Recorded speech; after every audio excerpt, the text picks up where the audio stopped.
सम्मान की जिंदगी दिलाने का काम सरकारों ने नहीं किया। आप किसी क्षेत्र का मामला उठा के देख लो, बहन बेटियों पे जिस तरह का जुल्म हो रहा है, कानून व्यवस्था के बैठे लोग उस तरह से बहन बेटियों के सम्मान की सुरक्षा नहीं कर पा रहे हैं। इसलिए मैं तो चाहता हूं कुटीर उद्योग लगे ब्लॉक स्तर पर और महिलाओं को घर पे रोजगार मिलने का काम हो, सम्मान की जिंदगी मिले और 15-20 हजार रुपए का रोजगार मिले।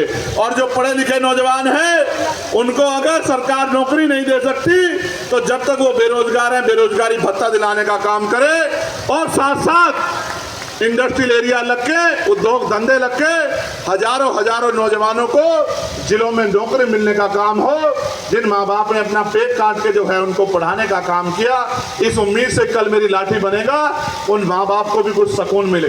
मैं तो गरीब परिवार से आता हूँ और हमारे नेता बैठे हैं, मैं कहूँगा कि वो गौर करें। ये आपकी जिंदगी का मामला है, बताना मैं झूठ तो नहीं बोल रहा हूँ।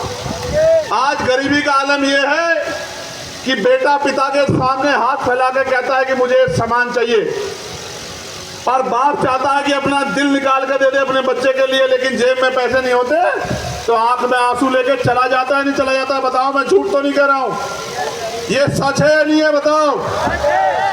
तो इस देश में जो अमीरी और गरीबी की खाई खड़ी कर दी है, इस खाई को पाटने के लिए लोकतांत्रिक व्यवस्था में इन निकम्मी सरकारों को हटा के काम करने वाले लोगों को आपको बिठाना पड़ेगा। और जिस दिन काम करने वाले लोग आ गए, मैं लिख के देता हूं कि किसी गरीब का हाथ फैलेगा नहीं, वो गरीब का हाथ इतना सक्षम होगा कि वो किसी दूसरे की मदद कर सके।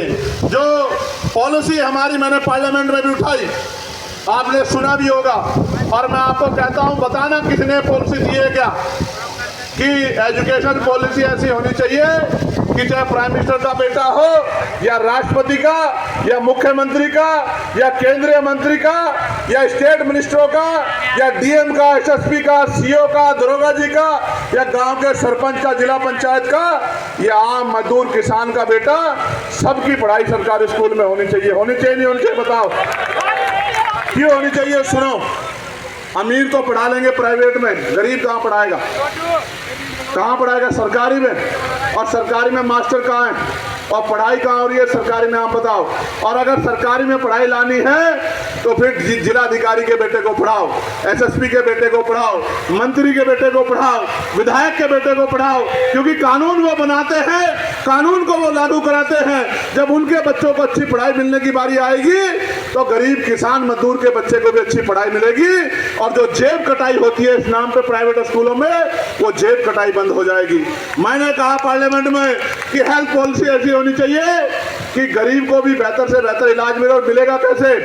अमीर को प्राइवेट में चला जाएगा, गरीब कहां जाएगा? बताओ कहां जाएगा?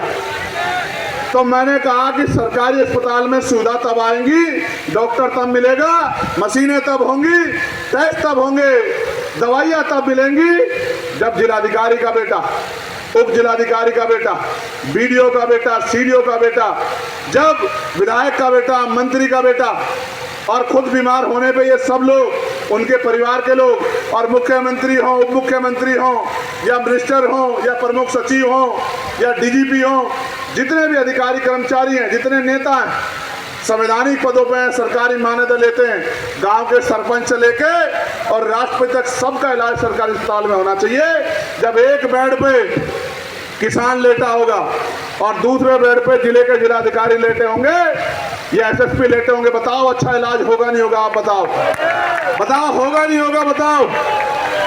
और आज जो प्राइवेट में जाके जेब कटाई होती है, बंद होगी नहीं होगी? आपकी जीवन में बदलाव होगा नहीं होगा?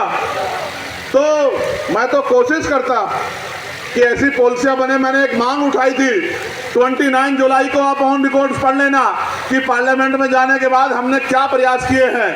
मैंने मांग उठाई थी कि न्यूनतम वेतन 700 रुपये होना चाहिए, 300-400 रुपये की मजदूरी में गरीब अपने बच्चों का पेट नहीं पाल सकता, महंगाई इतनी बढ़ गई है।